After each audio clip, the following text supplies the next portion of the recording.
Hey YouTube, what is going on? I'm going to mix it up a little bit in this video, and I'm going to be talking all about the daily pictures for the newest Super Smash Bros. Game coming out on the 3DS this October 3rd, which is already heavily anticipated. Everyone's waiting for the game, and of course Sakurai is uploading daily pictures on Miiverse for people to get glimpses of the game, how it's going to work, what character's going to do what, all that kind of stuff. But yeah, so let's just jump right into it. So, the first daily picture, Sakurai says, the Mii Gunner's side smash attack may have the farthest reach of all the side smashes, as should be expected from a firearms expert. Looks like the attack missed this time, though. So, if you didn't know, Miis, they are known as Miis, are confirmed for a Super Smash Bros. Both games. Of course, because they have the same roster. But anyways, they do have three separate movesets: the Gunner, the Fighter, and the Swordsman. Of course, this is the Gunner, and that side smash has a ridiculous range. But one thing to note, though, is that there are about 4 shots that we see, and the fact that the gun is still being fired, we could think, maybe there's going to be a few more. But I'm curious as to whether or not each one of these shots is going to have the same power as a forward smash, which I cannot see that happening because that would be insane. But I feel like each one of those would do maybe 5 to 6%. I could see something like that happening if it were just 4 shots. That's 20%. That's pretty typical for the most part for a side smash. But the fact that it has such a good range really influences the fact that it's a gunner. It's going to be spacing things. It's going to be keeping away from characters. So really good move for it. Next picture, we have Palutena from Icarus Uprising using her up smash, and Sakurai says, I talked about an attack with a far reach in yesterday's post, but it didn't compare to Palutena's up smash attack. No joke, it really reaches this far. It reached so far in this shot that even the rocket barrels got blown. So the character hit in this picture is Diddy Kong using his up B, but since it's this up smash that Palutena is using has such a crazy tall hitbox, when Diddy Kong is hit out of his up B using his rocket barrels, they will launch randomly and possibly hit another character. But Palutena's up smash once again has such good range it seemed to have blown both of the barrels up, which is extremely insane. And basically, if you're using an up smash like this, nothing's going to be hitting you from above. And everyone had always kind of complained, there's no real spellcaster in Super Smash Bros. There's no one that's going to be spacing stuff from further away only, and never really ever always getting up close. That's pretty much what every character has had to do in the Smash games. Zelda was sort of close to it, but never truly had it as good as what Palutena is getting right now. So this looks very, very cool.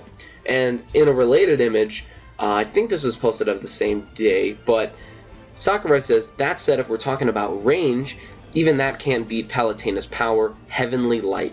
It has quite a damage field. However, there is no flinch attack, which means the opponents won't react to the damage. So, of course, once again, Palutena seems to be filling that spellcaster role very, very well.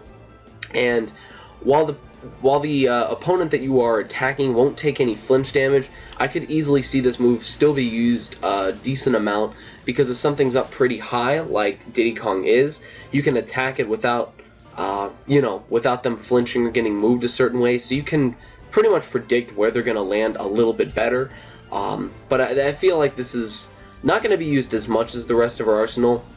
But the reason that it does say there's no flinch attack, if you know how Fox's neutral B blaster works, every one of the shots just gives anywhere from, I believe, 1 to 3% is the max, and it doesn't do any flinch to you. You can run all right through him if he's firing a ton of shots, and you won't flinch at all. So, still a pretty cool move. Graphics look amazing as always. And next image. So, this is a 3DS image. And Sakurai said, just like in the original game, the Dark Emperor can cause status changes based on a fighter's color. Red types generally get powered up. On a different subject, the Mii fighter is wearing a Mii Force helmet. So, a few things in this image. The Dark Emperor in the back seems to influence fighters on the battlefield while they're duking it out. and seems to buff specific characters and possibly nerf others during the match as to power them up, as it says. So maybe they'll have more, they'll hit someone and it'll go a lot further. They have more knockback given to them, something like that I could see. The Mii Fighter, however, where it says it's wearing a Force helmet, the Mii Fighter, I don't know if this is something that was equipped, as I do know that there is more customization in this game than ever before, which seems very, very cool. But I don't know if him getting the Mii Force helmet was something you equip, or if it's something the Dark Emperor awarded him. So, something to think about. I'm not quite sure about whether or not that's how it got it, but still pretty interesting.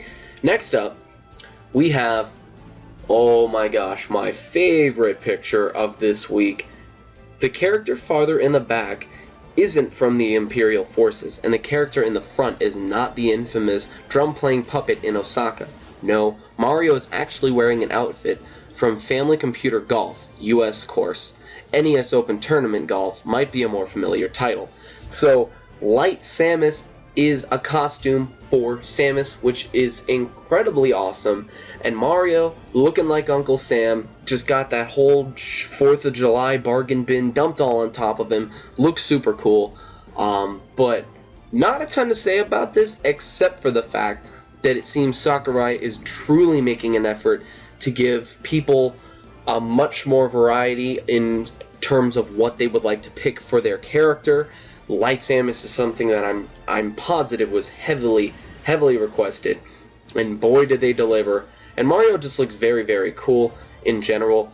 Side note, Project M has also just started making a Light Samus. If you don't know what Project M is, it is a mod for Super Smash Bros. Brawl to make it more like Melee. If you, once again, have no clue what I'm talking about, click the link in the description. It's an amazing game. I love it. You should love it once you know what it is. It's got everything you could ever want in a Smash game and more.